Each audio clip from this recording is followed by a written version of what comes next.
నమస్తే vision news కు స్వాగతం. ఈనాటి వార్తలు. సచివాలయంలో ముఖ్యమంత్రి చంద్రబాబు నాయుడు అధ్యక్షతన మంత్రివర్గ సమావేశం జరిగింది. డిప్యూటీ ముఖ్యమంత్రి పవన్ కళ్యాణ్ ఇతర మంత్రులు పాల్గొన్నారు.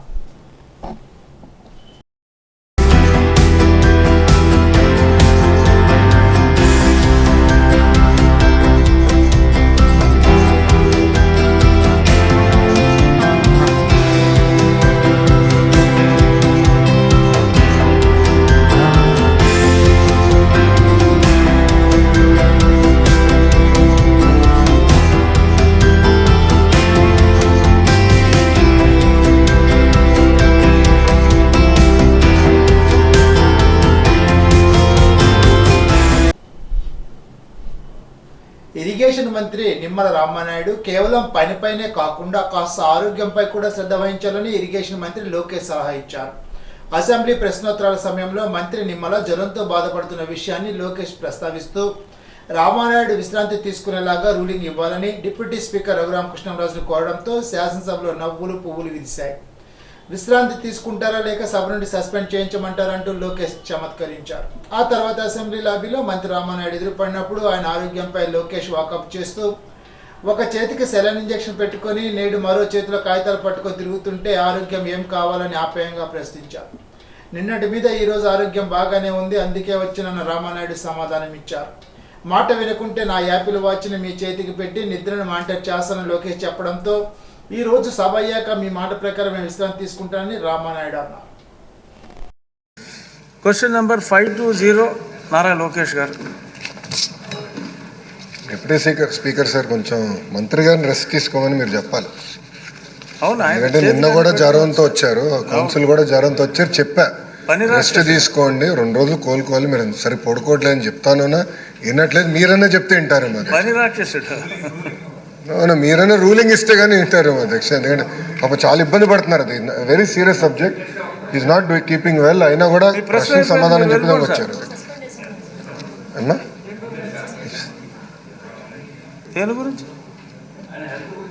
చెప్పండి చెప్పండి సార్ ఒప్పుకుంటా. అదేంటి సార్ వద్దంటారు? అత్యంత క్లిష్టమైన శాఖ మన గౌరవనీయులైన నిమ్మల రామానాయుడు గారు చేస్తున్నారు అధ్యక్ష. మంచినీరు డాక్టర్ రామానాయుడు గారు మా ఊరే కాబట్టి స్పెషల్ ఫోకస్ ఉంటుంది. మా జిల్లా అధ్యక్ష, నేను పుట్టిన ఊరు పక్కనే వారి ఊరు. విశాఖ జిల్లా కాదు, నర్సాపూర్ దగ్గర మీ ఇది. కానీ ఆయనకి ఎన్నో సేవలు చేస్తున్నారు. అంటే మనకి విజయవాడలో వచ్చిన ఫ్లడ్స్లో కానీ లేకపోతే పోలవరం ప్రాజెక్టు గురించి కానీ ఆయన పడుతున్న కష్టాన్ని అందరూ గుర్తిస్తున్నారు. ఆయన ఆరోగ్యం బాగున్నప్పుడు ఆయన సభకు రావటం అనేది సబబు కాదు అధ్యక్ష. దయచేసి గౌరవ మంత్రి గారిని రెస్ట్ తీసుకుని ఆయన ఆరోగ్యం కుదిరిపడిన తర్వాతే సభకు రావాలి తప్ప నార్మల్గా లేకుండా మీరు ఒక రూలింగ్ ఇచ్చి మన అందరి తరపున కూడా వారికి విన్నవించుకోవాల్సిన అవసరం ఉంది అధ్యక్ష. శనివారాల్లో రికవర్ అవుతారు మంత్రి గారు. డ్రిప్ లైన్తో వచ్చారు అధ్యక్ష. చూస్తే ఇంకా ఉంది చేయికి. డ్రిప్ లైన్లో ఉంది. ఎమ్మెల్సీ ఎన్నికల కోడ్ ముగిసినందున రాష్ట్రంలో అమలవుతున్న బీసీ సంక్షేమ పథకాల యూనిట్ల ఏర్పాటుకు లబ్ధిదారులు దరఖాస్తు చేసుకోవాలని రాష్ట్ర బీసీ ఈడబ్ల్యూఎస్ సంక్షేమ చేనేత జౌళి శాఖ మంత్రి సవిత తెలిపారు. ఈ నెల 10వ తేదీ నుంచి దరఖాస్తులు స్వీకరిస్తున్నట్లు వెల్లడించారు. ఉమ్మడి గుంటూరు, కృష్ణా, ఉభయ గోదావరి పట్టభద్రులు, ఉత్తరాంధ్ర ఉపాధ్యాయ ఎమ్మెల్సీ ఎన్నికల ముగిడియం ఫలితాలు కూడా వెలువడడంతో ఎన్నికల కోడ్ ముగిసినట్లు రాష్ట్ర ఎన్నికల సంఘం వెల్లడించినట్లు మంత్రి సవిత తెలిపారు. ఈ నెల 10వ తేదీ నుండి దరఖాస్తులు స్వీకరిస్తున్నట్లు తెలిపారు. ఇప్పటికే 26 జిల్లా కేంద్రాల్లో బీసీ స్టడీ సర్కిల్ ఆధ్వర్యంలో ఉచిత డిఎస్సి కోచింగ్ సెంటర్లు ప్రారంభించిన విషయాన్ని మంత్రి గుర్తు చేశారు. ఇప్పుడు ఆన్లైన్ ద్వారా ఉచిత డిఎస్సి కోచింగ్ ఏర్పాటు పూర్తి చేశామని అన్నారు. ఇంటి వద్ద నుంచి ఆన్లైన్ ద్వారా డిఎస్సి కోచింగ్ పొందవచ్చునని తెలిపారు. మహిళ అభివృద్ధి చెందితే ఆ కుటుంబంతో పాటు సమాజం కూడా అభివృద్ధి చెందినట్లేనని, బాలికల విద్యలో రాణించడమే కాకుండా ఆత్మవిశ్వాసంతో ముందుకు పయనించాలని జిల్లా కలెక్టర్ చంద్రబాబు నాగరాణి పిలుపునిచ్చారు. శుక్రవారం భీమవరం బీవీ రాజు పార్క్, డాక్టర్ బిఆర్ అంబేద్కర్ విజ్ఞాన సాంస్కృతిక వికాస కేంద్ర భవనంలో సహాయ సొసైటీ నిర్వాహకులు జిల్లెళ్ల సత్యసుధామ, కృపానివాస్ సోషల్ సర్వీసెస్ నిర్వాహకురాలు మైలాబత్తుల జ్యోతి ఆధ్వర్యంలో అంతర్జాతీయ మహిళా దినోత్సవ కార్యక్రమానికి ముఖ్య అతిథిగా జిల్లా కలెక్టర్ పాల్గొన్నారు. ఈ సందర్భంగా జిల్లా కలెక్టర్ మాట్లాడుతూ అంతర్జాతీయ మహిళల దినోత్సవం ఒక రోజు ముందు జరుపుకోవడం, ఈ కార్యక్రమానికి హాజరగడం తనకు చాలా సంతోషంగా ఉందని అన్నారు. జాతి, సమాజం, కుటుంబ అభివృద్ధికి మహిళల పాత్ర కీలకమని, మహిళలకు అవకాశాలు కల్పిస్తే అన్ని రంగాల్లో విజయకేతనం ఎగరవేస్తారని అన్నారు. శుక్రవారం భీమవరంలోని శ్రీ వెంకటేశ్వర వారి దేవస్థానం ఎదుట కోపల్లెవారి కాంప్లెక్స్ లో షాప్ నెంబర్ 16లో ప్రధానమంత్రి భారతీయ జన్ ఔషధి కేంద్ర జనరిక్ మందుల షాపును కేంద్ర ఉక్కు భారీ పరిశ్రమల సహాయ మంత్రి భూపతిరాజు శ్రీనివాస్ వర్మ, జిల్లా కలెక్టర్ చదరవాడ నాగరాణి సంయుక్తంగా సందర్శించారు. షాపులో ఉన్న అన్ని రకాల మందులను పరిశీలించి ప్రతిరోజు వచ్చే మందులు కొనుక్కునే ప్రజలతో వారు మాట్లాడారు. జనరిక్ మందుల షాపుకు వచ్చి ప్రతిరోజు మందులు కొనుగోలు చేసుకునే ప్రజలు అభిప్రాయాన్ని వెల్లడించారు. మందులు మంచి క్వాలిటీగా ఉంటున్నాయని, బాగా పనిచేస్తున్నాయని, బయట మార్కెట్ కన్నా 80% డబ్బులు ఆదాయం అవుతుందని చెప్పడంతో కేంద్ర మంత్రి భూపతిరాజు శ్రీనివాస్ వర్మ, జిల్లా కలెక్టర్ చదరవాడ నాగరాణి సంతృప్తి వ్యక్తం చేశారు. జిల్లా కలెక్టర్ చదరవాడ నాగరాణి మాట్లాడుతూ మంచి బ్రాండ్ ఉన్న కంపెనీలు తయారైన క్వాలిటీ మందులను కొనుగోలు చేసుకున్నట్లయితే బయట మార్కెట్లో పోల్చితే 100 రూపాయలు అయ్యేది కేవలం 20 రూపాయలకే మందులు కొనుక్కోవచ్చునని అన్నారు. కార్యక్రమంలో జిల్లా ఇన్ఛార్జ్, జిల్లా వైద్య ఆరోగ్య శాఖ అధికారి డాక్టర్ బి భాను నాయక్, జిల్లా డ్రగ్ కంట్రోల్ అధికారి షేక్ అబిస్ అలీ, జనరిక్ షాప్ నిర్వాహకులు జి చంద్రసుధీర్, జి రాధా, మందులు కొనుక్కునే ప్రజలు, స్థానిక ప్రజలు తదితరులు పాల్గొన్నారు. ఏదైతే మందులను తక్కువ ధరలకు అందుబాటులో ఉంచాలి సామాన్య ప్రజలకు అనేటువంటి ఆలోచనతో ప్రధానమంత్రి నరేంద్ర మోడీ గారు ప్రధానమంత్రి భారతీయ జన ఔషధ పరియోజన అనేటువంటి స్కీమ్ పేరుతో పెద్ద ఎత్తున ఈ దేశంలో జనరిక్ మెడికల్ షాపులు ప్రారంభించడం జరిగింది. ఇవాళ దాదాపు దేశంలో 15,000 షాపులు ఈ రకమైనటువంటి షాపులు. 2027 నాటికి వీటి సంఖ్య 25,000కి పెంచాలనేటువంటి ఆలోచన కేంద్ర ప్రభుత్వం చేస్తాం.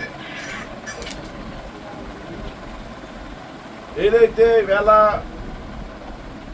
వైద్యం తాలూకు ఖర్చు పెద్ద ఎత్తున పెరిగిపోయినటువంటి సందర్భాన్ని పునరుద్ధరించుకుంది.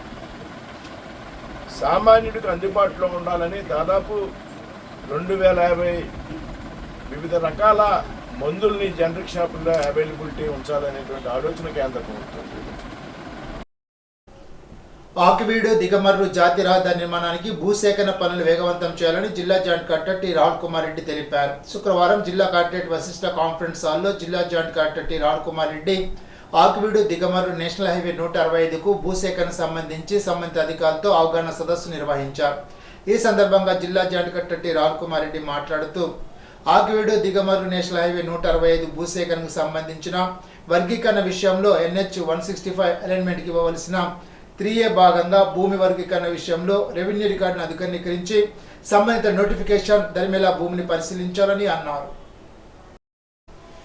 జిల్లా వెనుకబడిన తరగతి సంక్షేమ సంఘ ఆధ్వర్యంలో మెగా DSC ఉచిత ఆన్లైన్ కోచింగ్ కోసం దరఖాస్తు చేసుకోవాలని జిల్లా అధికారి GVR గణపతిరావు కోరారు. ఈ నెల 10 నుండి దరఖాస్తుదారులు BEd, TTC, టెట్ అర్హత కలిగి ఉండాలని అన్నారు. BC, EBC సామాజిక వర్గం వారు దరఖాస్తు చేసుకోవాలని కోరారు. అత్రిశివారి బొంతువారిపాలెంలో తూర్పు వీధి రామాలయంలో సామూహిక ఉచిత అనగాష్టమి వ్రతాలు మొగల్తూరి శ్రీ దత్తసాయి పీఠాధిపతి మోహనస్వామి ఆధ్వర్యంలో నిర్వహించారు. అధిక సంఖ్యలో భక్తులు ఈ వ్రత కార్యక్రమాన్ని నిర్వహించారు. హనుమాన్ శక్తి జాగరణ సమితి ప్రతినిధి వాడపల్లి సూర్యతేజ సభ్యులు పాల్గొన్నారు. అత్రిశివారి రామన్నపేటలో కలిసి ఐశ్వర్యదుర్గ అమ్మవారికి శుక్రవారం విశేష పూజలు జరిపారు. అమ్మవారికి మహిళలు కుంకుమార్చనలు చేశారు. పులిశెట్టి చంటి సౌజన్యంతో పేదలకు అన్నదానం చేశారు. ఆలయ కమిటీ చైర్మన్ దాసరి నాగరాజు, భక్తులు పాల్గొన్నారు.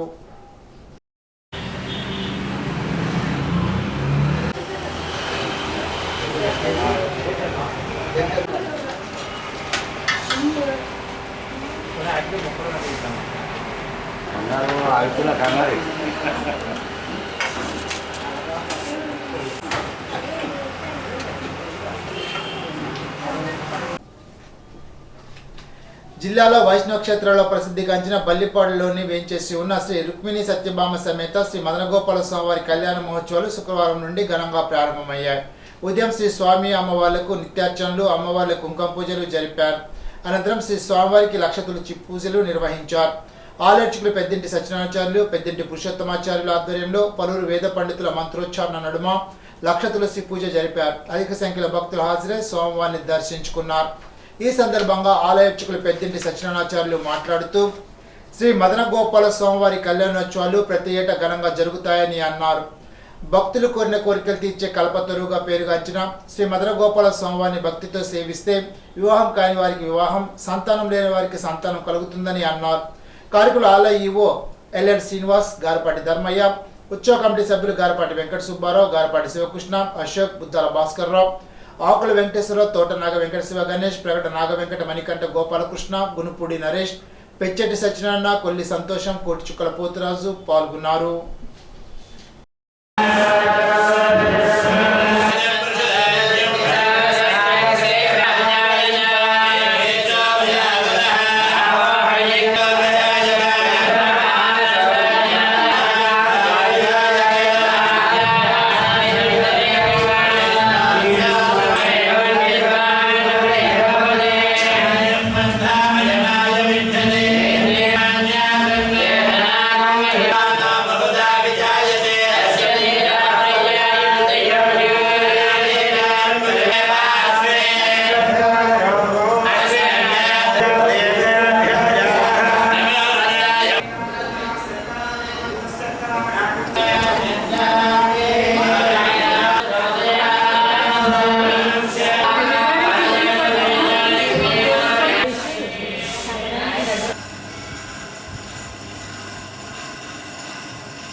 బలిపాడు గ్రామంలో చేస్తున్న శ్రీ రుక్మిణి సత్యభామ సమేత మదన గోపాల స్వామి వారు 17వ శతాబ్దంలో పాలకొల్లు మండలం పెనుమదం అనే గ్రామంలో స్వామివారు వెలిశారు. ఆ యొక్క మా ఊరి నుంచి రైతులు వెళ్ళి అక్కడ చెరువు తోడుతుండగా స్వామివారు విగ్రహం బయటపడింది. ఆ విగ్రహాన్ని మా ఊరు తీసుకొచ్చి స్వామివారిని ప్రతిష్ఠించేసి స్వామివారికి విశేషంగా ముక్కోడి ఏకాదశి కళ్యాణం, అలాగే గోదాదేవి కళ్యాణం, అలాగే జ్యేష్ఠ ఏకాదశి నాడు స్వామివారికి వెంకటేశ్వర స్వామివారికి కళ్యాణం జరుగుతుంది. అలాగే ధనుర్మాసం నల్లాడు కూడా స్వామివారికి నిత్యము ఉదయం 4:30 గంటలకు స్వామివారికి అభిషేకం, అలాగే గ్రామోత్సవం కూడా జరుపుకుంటూ ఉంటుంది. అలాగే పాల్గొన శుద్ధ ఏకాదశి, పాల్గొన శుద్ధ అష్టమి నుంచి పాల్గొన పాడ్యం నాడు కూడా స్వామివారికి విశేషంగా కళ్యాణోత్సవాలు జరుగుతూ ఉంటాయి. అలాగే జ్యేష్ఠ మాసంలో స్వామివారి వెంకటేశ్వర స్వామివారికి కూడా కళ్యాణం 5 రోజులు జరుగుతుంది, పాంచాది కళ్యాణం.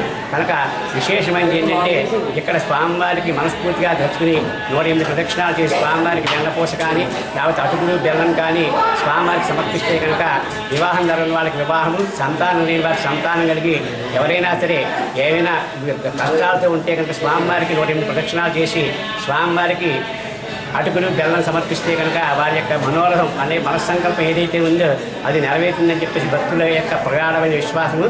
ఈ స్వామివారు 17వ శతాబ్దంలో ఈ ఊరు వచ్చి వెలిశారు. స్వయంగానే స్వామివారు వస్తాను అని చెప్పేసి పూర్వకాలం ఉన్న కర్ణం గారి యొక్క మనోరథాన్ని తెలిసి ఆయన కల్లో కనిపించి నేను మీ ఊరు వచ్చేస్తానని తీసుకువెళ్ళిపో అని చెప్పేసి చెప్పారు. ఆయన ఈ స్వామివారిని తీసుకొచ్చి ఇక్కడ భజన మందిరంగా చేసి తర్వాత మా ఊరి గ్రామ పరిస్థితులందరూ కూడా ప్రోత్సాహంతో స్వామివారికి 134 ఎకరాలు స్వామివారి పొలం ఉంది. విశేషంగా అన్ని కార్యక్రమాలు కూడా ఈ యొక్క కార్యక్రమంలో బలిపాలు జరుగుతూ ఉంటాయి కనుక స్వామివారి కొరకు అందరూ కూడా పాత్ర స్వామివారికి ప్రసాదాలు స్వీకరిస్తారని చెప్పేసి విజ్ఞప్తి చేస్తారు. కోరిన కోరికలు తీర్చే కల్పతరువుగా పేరుగాంచిన బల్లిపాడు శ్రీ మదన గోపాల స్వామివారి కళ్యాణ మహోత్సవాలకు అన్ని ఏర్పాట్లు చేశారు.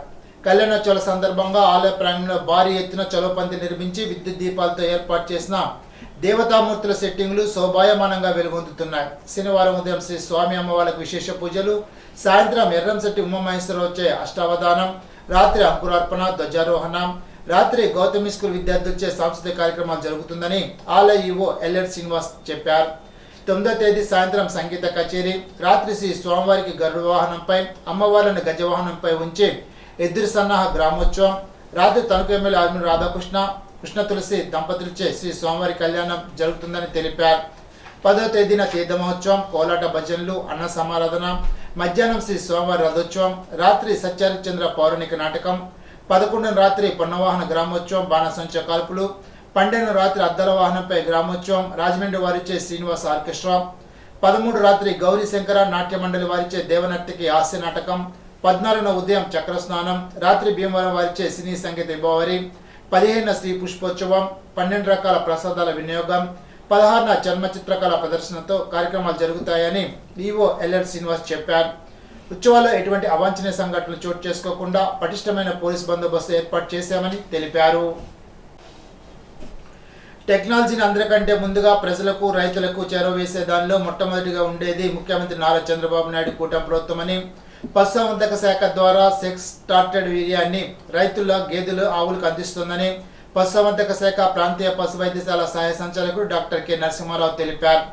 మంచి పాలసారగల జాతికి చెందిన దున్నపోతు లేదా గిత్త నుండి వీర్యం సేకరించి అందులోని XY క్రోమోజోముల్ని ఫిల్టర్ ప్రక్రియ ద్వారా వేరు చేసి X క్రోమోజోములు ఉన్న వీర్యాన్ని మాత్రమే రైతులకు సరఫరా చేస్తామని అన్నారు. అత్తిలి మండలంలోని పశు పోషకులు ఈ అవకాశాన్ని సద్వినియోగం చేసుకుని ప్రభుత్వం అందిస్తున్న సహకారం పొందాలని, తద్వారా పెయ్య దూడలు పొంది అధిక ఆదాయం పొందాలని కోరారు.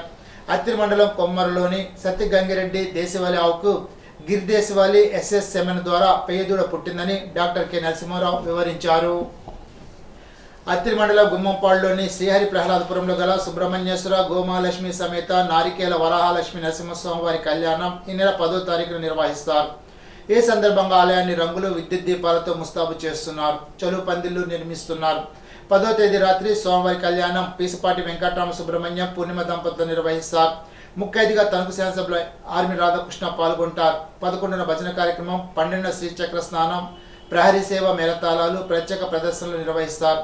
14న సదస్యం, పుష్పయాగోత్సవం, భారీ అన్న సంబంధ కార్యక్రమాలు నిర్వహిస్తామని ఆలయ చైర్మన్ పురపతి గిరిజ తెలిపారు. ఆలోచకులు శ్రీహరి గోపాల్, ఆలయ గురువర్యులు రవీంద్ర ఫణి గోపాల్, కార్యదర్శి పి పూర్ణిమ, ములపాక విశ్వభారత ఆధ్వర్యంలో ఏర్పాట్లు జరుగుతున్నాయి.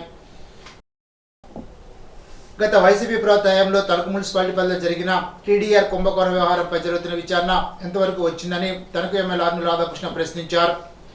అసెంబ్లీ సమావేశాల్లో భాగంగా ప్రశ్నోత్తరాల సమయంలో ఎమ్మెల్యే రాధాకృష్ణ మాట్లాడారు. తణుకు మున్సిపాలిటీలో 750 కోట్ల విలువైన 29 TDR బాండ్లు జారీ చేశారని, ఈ వ్యవహారంపై గత అసెంబ్లీ సమావేశంలో సైతం చర్చించినట్లు గుర్తు చేశారు.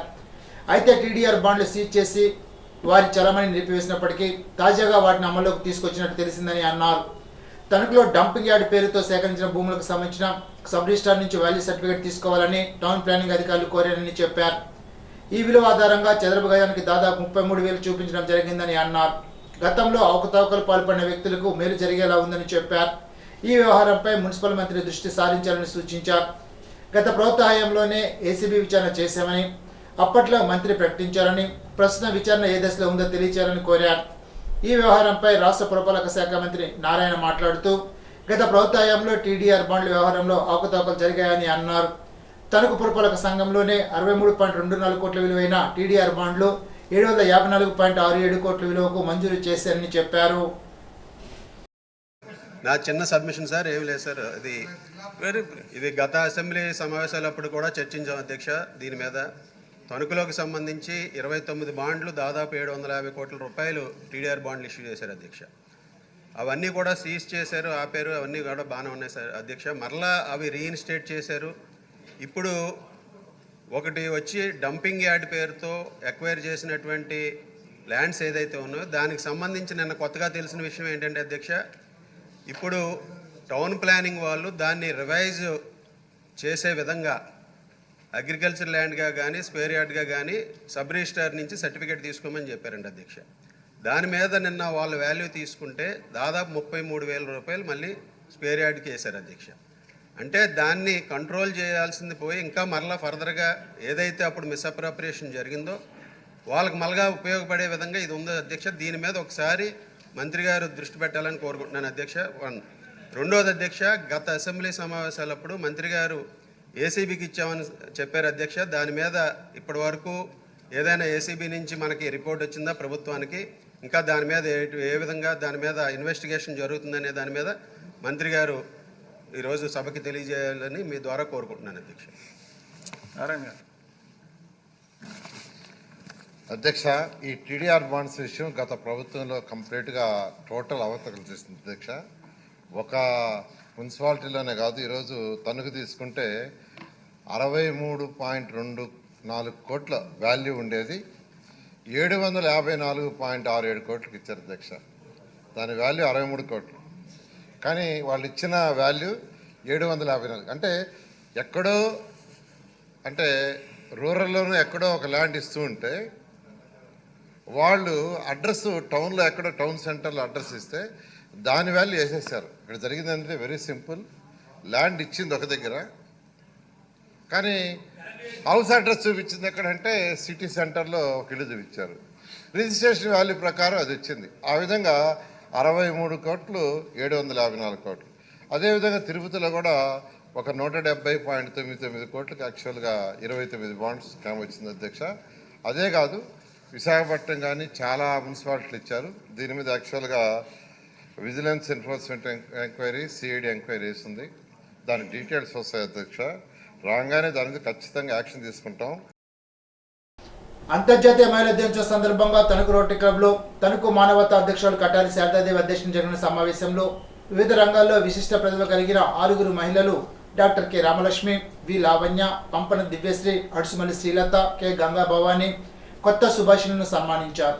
ఈ సన్మాన కార్యక్రమంలో రాష్ట్ర అభివృద్ధి committee convener doctor K Radhapushpavathi, Shantirelli, chairman Gavin Rambabu, కార్యదర్శి బి రామకాశి, కోశాధికారి Akkini Kasi, G Venkateswararao, Katari Viswanatharaju, Lenin Srinivas, P Sivanarayana, Alapati Someswararao, Ramanamurthy, M Ramakoteswararao, Manavata సభ్యులు పాల్గొన్నారు. తణుకు మండలంలో P4 సర్వే నిమిత్తం సిబ్బంది నియమించినట్లు తణుకు ఎంపీడీఓ ఆర్ లోహిత్ జయసాగర్ తెలిపారు. పేదరిక నిర్మూలనలో భాగంగా అట్టడుగున ఉన్న 20% కుటుంబాలను సర్వేలో గుర్తిస్తారని అన్నారు. పంచాయతీ కార్యదర్శులు ప్రతిరోజు సర్వేను పర్యవేక్షించి ఉద్యోగుల వారి నివేదికను అందజేయాలని కోరారు. తణుకు మున్సిపాలిటీ పరిధిలోని 17వ వార్డు నాగేంద్ర నగర్ ఏరియాలో ఫ్రైడే డ్రైడే కార్యక్రమాన్ని national centre for vector borne diseases control Tanuku sub unit officer G Venkateswararao పరిశీలించి మాట్లాడుతూ ఇండ్ల ఆవరణలో ఖర్చు రహిత విధానంలో దోమల పుట్టుకు చెక్కిపెట్టే విధంగా అవగాహన కల్పించడానికి ఉద్దేశించిన కార్యక్రమం ఫ్రైడే డ్రైడే అని, శనివారం నుండి శుక్రవారం వరకు 7వ రోజు అవుతుందని, దోమలు పెట్టిన గుడ్లు 8 నుండి 10వ రోజులోగా దోమలుగా మారతాయని, ఇండ్లపైన, ఇండ్ల లోపల, ఇండ్ల ఆవరణలో చిన్న చిన్న స్తబ్బతో కూడిన నీటి నిల్వలు లేకుండా చూసుకోవాలని అన్నారు. తణుకునకు చెందిన ప్రముఖ సామాజికవేత్త V Ashajyothi women of excellence award 2025 Nariratna అవార్డుకు ఎంపికయ్యారు.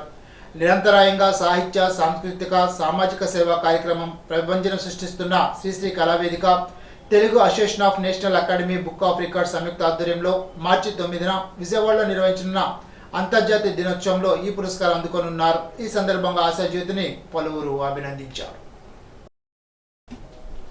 100 రోజుల ఉపాధి పని పూర్తి చేసుకున్న గ్రామీణ పేదలకు అదనంగా పనులు కల్పించాలని ఏపీ వ్యవసాయ కార్మిక సంఘ జిల్లా కార్యదర్శి జక్కంశెట్టి సత్యనారాయణ, జిల్లా సహాయ కార్యదర్శి బలచిన వీరభద్రరావు ప్రభుత్వాన్ని డిమాండ్ చేశారు. రేలంగి అప్పలమ్మ వంతెన వద్ద పనిచేస్తున్న ఉపాధి కూలీల వద్దకు వెళ్లి ఈ నెల 12వ తేదీన విజయవాడ ధర్నా చౌక్ వద్ద ఉపాధి హామీ వ్యవసాయ కార్మిక డిమాండ్ల సాధనకై జరుగుతున్న మహాధర్నా కార్యక్రమ ప్రాధాన్యతను వివరించి కూలీలందరూ పాల్గొని ధర్నాను విజయవంతం చేయాలని విజ్ఞప్తి చేశారు. ఈ సందర్భంగా సత్యనారాయణ, వీరభద్రరావులు మాట్లాడుతూ గత 10 సంవత్సరాలుగా కేంద్ర రాష్ట్ర ప్రభుత్వాలు అనేక పోరాటాలతో సాధించుకున్న ఉపాధి హామీని ఊపిరి తీయాలని ప్రయత్నిస్తున్నాయని విమర్శించారు. విజయవాడలో జరుగుతున్న మహాధర్నాలో ప్రతి గ్రామం నుండి ఉపాధి కూలీలు పెద్ద ఎత్తున పాల్గొని విజయవంతం చేయాలని వారు కోరారు. కార్యక్రమంలో కేత వెంకటరమణ, శెక్ల శేషకుమారి, వనచల కృష్ణ, కట్ట పార్వతి, బొట్టమిలి కుమారి, కేత సీతామహాలక్ష్మి తదితరులు పాల్గొన్నారు. ఈ నెల 8వ తారీఖు నుండి 15వ తేదీ వరకు దువ్వలో వేంచేసి ఉన్న శ్రీ రుక్మిణి సత్యభామ సమేత శ్రీ వేణుగోపాల స్వామివారి కళ్యాణ మహోత్సవాలు వైభవంగా నిర్వహించనున్నారు. 9వ తేదీ ఆదివారం రాత్రి 12:30 వేణుగోపాల స్వామివారికి, జగన్మాతలకు శ్రీ రుక్మిణి సత్యభామలను ఇచ్చి లోక కన్యార్థం దువ్వలో వేంచేసి ఉన్న స్వామివారి ఆలయంలో కళ్యాణ మహోత్సవం నిర్వహించేందుకు ఏర్పాట్లు చేపట్టారు. 9వ తేదీ ఆదివారం ప్రత్యేక పుష్పాలంకరణ చేయబడిన చిన్న గరుడ, పెద్ద గరుడ వాహనాలపై స్వామివారికి ఎదురు సన్నాహం అత్యంత వైభవంగా నిర్వహించనున్నారు. అదే రోజు రాత్రి 12:30 దేవస్థాన అర్చకులు వాడపల్లి వెంకటాచార్యులు, పూర్ణచంద్ర కళావతి మంగతారి దంపతులచే స్వామివారికి కళ్యాణ మహోత్సవం నిర్వహించనున్నారు. 10వ తేదీ సోమవారం సాయంత్రం 4 గంటలకు వివిధ మేళతాళాలు, జే గంటలతో స్వామివారి రథోత్సవం జరుగును. స్వామివారి రథోత్సవంలో పాల్గొనడానికి వచ్చే భక్తులకు స్థానిక కేశవ స్వామివారి ఆలయంలో అన్న సంబంధ కార్యక్రమం నిర్వహించెదరు. 11వ తేదీ మంగళవారం ఉదయం 8 గంటలకు స్వామివారికి ప్రత్యేక పూజలు, స్వామివారికి సదస్యం, మహద్వాస ఆశీర్వచనం, అనంతరం రాత్రి 10:20 వివిధ మ్యూజికల్ బ్యాండ్, కాళిక నృత్య ప్రదర్శన, కేరళ సింగారి మేళం, ప్రత్యేక పుష్పాలంకరణలో చిన్న గరుడ, పెద్ద గరుడ, ఆంజనేయ, గజ, నంది వాహనాలతో శ్రీ స్వామివారి పొన్నవాహన కార్యక్రమం అత్యంత వైభవంగా జరపనున్నారు. ఇప్పుడు ఒక చిన్న బ్రేక్.